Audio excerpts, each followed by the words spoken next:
Welcome to social post. నేను Nihal. So ఇప్పుడు మనం ఎవ్రీ మంత్ ఒక 5,000 వరకు మన ఎస్ఐపి చేసుకుంటూ వెళ్తే ఒక 10 ఇయర్స్ వరకు సో మనం ఎంత కార్పస్ అనేది మనం జనరేట్ చేసుకోవచ్చు. దీని గురించి మాట్లాడడానికి బొనుగల సాల్మాన్ గారు ఉన్నారు. సార్తో మనం మాట్లాడదాం. Hello sir, welcome to social post. నమస్తే అండి నిహాల్ ఎస్ గారు. సార్, ఇప్పుడు ఒక కామన్ మ్యాన్ ఎవ్రీ మంత్ 5,000 ఎంతో కొంత తన సేవ్ చేసుకుంటాడు. ఆ 5,000 ఎవ్రీ మంత్ మన ఎస్ఐపి చేసుకున్నట్లయితే ఒక 10 ఇయర్స్ వరకు ఎంత కార్పస్ అనేది జనరేట్ చేసుకోవచ్చు అని అంటారు? మంచి క్వశ్చన్ అండి నిహాల్ గారు. ఇప్పుడు చూడండి, మనం సేవింగ్స్ అనొద్దు, ఇన్వెస్ట్మెంట్ అందాం. ప్రజలు క్లియర్గా తెలుసుకోవాల్సింది ఏంటంటే, సేవింగ్స్ అంటే రిస్క్ ఉండదు. బ్యాంకులో పెట్టుకునేది సేవింగ్స్, ఇంట్లో బీరువాలు పెట్టుకుంటే సేవింగ్స్, ఎఫ్డి పెట్టుకుంటే సేవింగ్స్. ఇన్వెస్ట్మెంట్ అంటే రిస్క్ ఉంటుంది. రిస్క్ ఉన్న దగ్గర రిటర్న్ వచ్చే అవకాశం ఉంటుంది, మంచి రిటర్న్ వచ్చే అవకాశం ఉంది. 5,000 అంటే చిన్న అమౌంట్. 5,000తో 10 ఇయర్స్లో పెద్ద ఏం రాదు. ఎప్పుడైతే చిన్న అమౌంట్ చేస్తారో లాంగ్ టర్మ్ ఉండాలి. మీరు సపోజ్ నెలకి 5,000, సంవత్సరానికి ఎంత? 60,000. 10 సంవత్సరాలకి మీకు ఎంత కడతారంటే 6 లక్షలు కడతారు. మీరు 12% లెక్కేస్తే 6 లక్షలకి 11,20,000. అంటే ఇక్కడ ఏంటంటే ఈక్విటీస్లో subject to market risk, returns రావచ్చు రాకపోవచ్చు. పాస్ట్లో వచ్చినాయి కాబట్టి ఫ్యూచర్లో వస్తుందని గ్యారెంటీ లేదు. ప్రజలు అది అర్థం చేసుకోవాలి. మనం ఎందుకు చెప్తున్నామంటే, జస్ట్ వాళ్ళకి అవేర్నెస్ కలిగించడం కోసం. వాళ్ళు కూడా గూగుల్ ప్లే స్టోర్కి వెళ్ళి సిప్ క్యాల్కులేటర్ ఉంటుంది. సిప్ క్యాల్కులేటర్ తీసుకొని 5,000 అమౌంట్ వేసి రేట్ ఆఫ్ రిటర్న్ 12% రావచ్చు రాకపోవచ్చు, 12% వేసి ఇయర్స్ పెడితే మీకు క్యాల్కులేషన్ వస్తుంది. అంటే 10 ఇయర్స్కి వాళ్ళు కట్టేది 6 లక్షలే, కానీ కేవలం 11 lakhs, ఒక 5 లక్షలు మాత్రమే ఎక్స్ట్రా వస్తుంది. ఎప్పుడైతే తక్కువ అమౌంట్ మీరు 5,000 అనుకున్నప్పుడు ఏం చేయాలంటే దీర్ఘకాలం ఉండాలి. సపోజ్ మీరు 15 ఇయర్స్ పెట్టుకున్నారనుకోండి, ఇంకొక 3 లక్షలు ఎక్స్ట్రా కడతారు, అంటే 9 lakhs కడతారు, కానీ మీకు 24 lakhs వస్తుంది. 11 లక్షల నుంచి ఒకటిసారి 3 లక్షలు ఎక్స్ట్రా కడతారు, కానీ జంప్ అయిపోతుంది 24 lakhs. Power of compounding. అదే 20 ఇయర్స్ అనుకోండి, వాళ్ళు 12 లక్షలు కడతారు. మొదటి 10 సంవత్సరాలకు 6 లక్షలు కడితే వచ్చింది 11 లక్షలే. సెకండ్ 10 ఇయర్స్కి ప్రజలు ఇది అర్థం చేసుకోవాలి. నెక్స్ట్ 10 ఇయర్స్లో ఇంకొక 6 లక్షలు ఎక్స్ట్రా కడతారు, అంటే 12 లక్షలు కడతారు, కానీ సుమారుగా వాళ్ళకి ఎంత వస్తుందంటే 20 ఇయర్స్కి 46 lakhs వస్తుంది. ఓకేనండి. అదే 25 ఇయర్స్ అనుకోండి, 25 ఇయర్స్ 15 లక్షలకి 85 లక్షలు వస్తుంది, 12%. అదే 27 ఇయర్స్కి వాళ్ళు కట్టేది 16 లక్షలు, 1,10,00,000 వస్తుంది. 12% లెక్కేసుకుంటే మీరు కోటీశ్వరుడు కావాలనుకుంటే 27 అంటే 25-30 ఏళ్ళప్పుడు మీరు స్టార్ట్ చేస్తే రిటైర్మెంట్ ప్లాన్, మీరు కోటీశ్వరుడుగా రిటైర్ అవ్వాలనుకుంటే 5,000తోనే మీరు ఒక 25-26 ఇయర్స్లో మీరు కోటీశ్వరుడు అవ్వచ్చు. తక్కువ 10 ఏళ్ళకే కోటీశ్వరుడు కావాలంటే 5,000 బదులు 50,000 కట్టుకోవాలి. ఓకే. అంటే సమయం తక్కువ ఉన్నప్పుడు మీరు కట్టడం ఎక్కువ ఇన్వెస్ట్ చేసుకోవాలి. సమయం ఎక్కువ ఉన్నప్పుడు తక్కువ అమౌంట్తో కూడా మీరు చేసుకోవచ్చు. అయితే ఇక్కడ సిప్లో ఏమిటంటే, ఎంత కడితే ఎంత వస్తుందన్నది సెకండరీ. అసలు ఫస్ట్ థింగ్ ఏంటంటే, ఇన్వెస్ట్మెంట్ చేస్తే మీ ఫ్యూచర్ బాగుంటుంది, ఆ ధైర్యం ఉంటుంది నిద్రపోతున్నప్పుడు. ఫస్ట్ థింగ్, మీరు రూపాయి కూడా ఇన్వెస్ట్ చేయలేదండి, రేపు ఉద్యోగం పోయింది సపోజ్, తక్కువ రోడ్డు మీదకి వస్తాం. అదే ఇన్వెస్ట్మెంట్ చేసాం, అది 1,00,000 కావచ్చు, 2 లక్షలు కావచ్చు, ఉద్యోగం పోయింది, కనీసం కొన్ని నెలలైనా బతకవచ్చు. ఇన్వెస్ట్మెంట్ చేస్తే మీ డబ్బు మీకోసం పనిచేస్తుంది. దీంట్లో కూడా అర్థం, మీరు నిద్రపోతున్నా, ఇప్పుడు మీరు ఎఫ్డి చేశారనుకోండి, బ్యాంకు వాడు వేరే వాళ్ళకి అప్పిస్తాడు, వాడికి వచ్చిన వడ్డీలో కొంత పట్టుకుని మీకు కొంత ఇస్తాడు.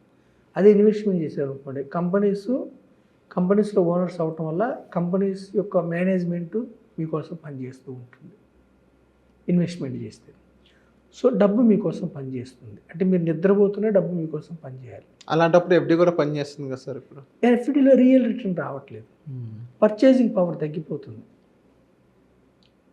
రిస్క్ ఫ్రీ కదా ఎఫ్డి, రిస్క్ ఫ్రీ. చాలా మంది ఎఫ్డి ఎవరు చేయాలంటే, రిస్క్ తీసుకునే సామర్థ్యం లేని వాళ్ళు ఎఫ్డి చేయాలి.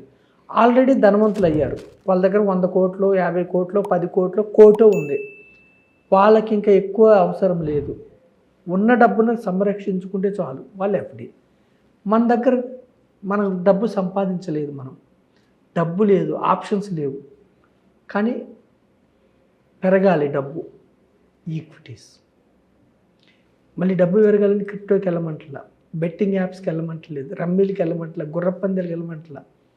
లీగలైజ్డ్ సెబీ అండర్లో ఉండే ఇన్వెస్ట్మెంట్స్ కంపెనీస్లో ఓనర్స్ అవ్వాలి. అయితే ఇక్కడ ఏంటంటే సిప్లో ఉన్న అడ్వాంటేజ్ ఏంటంటే ఎంత పెడితే ఎంత వస్తుంది కాదు, కొన్ని కంపెనీస్లో మీరు ఓనర్స్ అవుతారు. రెండో అడ్వాంటేజ్ అంటే ఇది legal. Equity mutual funds legal. రేపు మిమ్మల్ని జాయిన్ చేసిన వ్యక్తి ఉండకపోవచ్చు, మీరు ఏ యాప్ ద్వారా చేశారు ఆ యాప్ ఉండకపోవచ్చు, కానీ మీ డబ్బు ఫ్రాడ్ కాదు. ఆ మ్యూచువల్ ఫండ్ సంస్థ మీ డబ్బు తీసుకొని పారిపోయే హక్కు లేదు. ఏ మ్యూచువల్ ఫండ్ మీరు తీసుకున్నా ఆ మ్యూచువల్ ఫండ్స్ మీ డబ్బులు తీసుకొని ఎత్తేయడానికి హక్కు లేదు. మీ స్టాక్స్ని మిస్యూజ్ చేసి అమ్మటానికి హక్కు లేదు. లీగల్ ఇది. ఓకేనా. మూడవది ఏమిటంటే నెల నెల కట్టడం వల్ల మీరు అప్ అండ్ డౌన్స్ క్యాష్ చేసుకోవచ్చు. అవును. డౌన్ అయినప్పుడు మీకు ఆపర్చునిటీ. నాలుగవది ఏంటంటే మీరు మీ వర్క్ మీరు చేసుకోండి. మీ ఉద్యోగం కావచ్చు, బిజినెస్ కావచ్చు, ఏదైనా కావచ్చు. మీ సమయం ఇక్కడ పెట్టే పని లేదు.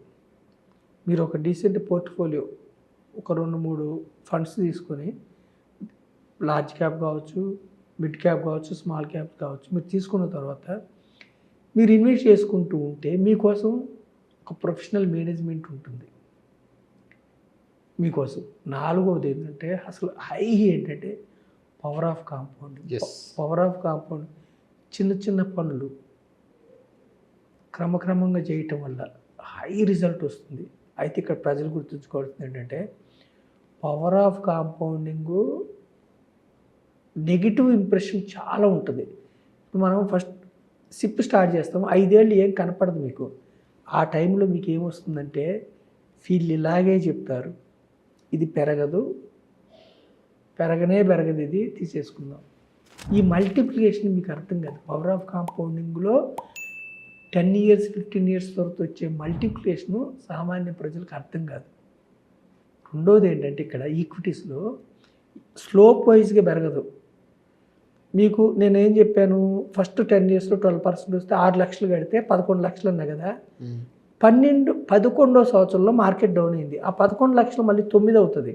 అప్పుడు భయపడిపోయి తీసేసుకుంటారు. అప్పుడు కూడా మీకు తక్కువ రేట్స్ షేర్లు వస్తుంది, కొనాలని అనుకోం మనం. 11 చూసాం కదా మన డబ్బు, మళ్ళీ 9కి వచ్చింది కదా, ప్యానిక్ అయిపోతారు. అంటే ఈ ప్యానిక్నెస్ని భరించాలి. ఈక్విటీస్లో ఏంటంటే అందుకే ఎఫ్డీలో పెట్టుకునేది జనాలు. ఇప్పుడు ఈక్విటీస్లో ఖచ్చితంగా ఇంత రిటర్న్స్ వస్తున్నప్పుడు, దీర్ఘకాలంలో ఇంత రిటర్న్స్ వస్తున్నప్పుడు మరి ఎఫ్డీ వదిలేసి అందరూ ఇటు రావాలి కదా. ఈ ప్యానిక్నెస్ భరించలేదు, ఈ రిస్క్ని భరించలేదు. ఎప్పుడైతే డబ్బు మన కళ్ళ ముందే డౌన్ అవుతుందో మనకి పెయిన్ వస్తుంది. చెప్పటం ఈజీ. సో ఇప్పుడు ప్రపంచవ్యాప్తంగా ఏ ఇన్సిడెంట్ జరిగినా నా డబ్బు తగ్గుతుందన్నప్పుడు ఏమవుతుంది, జీరో అయిపోతుందేమో. ఆ టైంలో నాకు అవసరం వచ్చింది, డబ్బు తగ్గింది, ఇబ్బంది అవుద్ది. అందుకని ఈక్విటీస్లో దీర్ఘకాలం ఉంటేనే ఈక్విటీస్.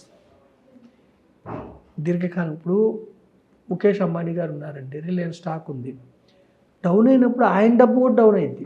కాకపోతే ఆయన మిక్కిలి ధనవంతుడు కాబట్టి భయపడరు. సో మనం కూడా అంటే ఇప్పుడు కామన్ మ్యాన్ ఇప్పుడు ఎంతో కొంత ఇన్వెస్ట్మెంట్ చేశారంటే ఎంతో కొంత భయం కూడా ఉంటుంది కదా సార్ ఇప్పుడు. అందుకే మనకి ఎడ్యుకేషన్ ఏమిస్తుందంటే equities are subject to market risk ఉంటుంది. అయితే ఒకే స్టాక్లో కొంటే కొన్ని స్టాక్స్ జీరో అయిన స్టాక్స్ కూడా ఉన్నాయి, చాలా ఉన్నాయి, ఒకటి కాదు. అందుకని మనం ఏం చెప్తున్నాం, bunch of stocks. Bunch of stocks ఉంటే ఏంటి, మిక్కిలి డబ్బు రాదు, జీరో కాదు. ఇప్పుడు డైరెక్ట్ స్టాక్స్ ఉంటే ఒక్కోసారి కొన్ని స్టాక్స్ 20% CAGR, 25%, 30%, 35% వచ్చినవి కూడా ఉంటాయి, కొన్ని జీరో అయ్యేవి కూడా ఉంటాయి.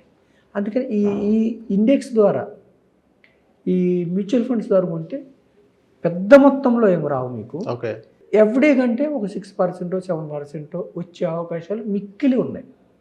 ఎఫ్డీ కంటే ఒక 6-7% ఎక్కువ వస్తున్నప్పుడు చాలు నాకు అనుకున్నప్పుడు మీరు ఈక్విటీ మ్యూచువల్ ఫండ్స్ ద్వారా రావచ్చు.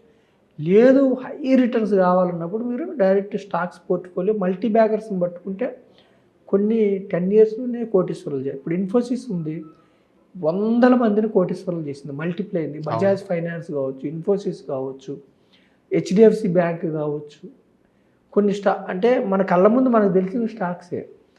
హీరో కావచ్చు, మారుతి కావచ్చు, ఎంతోమందిని ఎన్నో మల్టీ బ్యాగర్స్ అయినాయి. సో అది పట్టుకోవటం తగ్గినప్పుడు నిలబడటం అంత ఈజీ కాదు కాబట్టి కంఫర్టబుల్గా మీరు క్యాపిటల్ మార్కెట్స్లో ఉండాలి, కొన్ని కంపెనీస్లో ఓనర్స్ అవ్వాలంటే సిప్ అనేది ఒక మార్గం.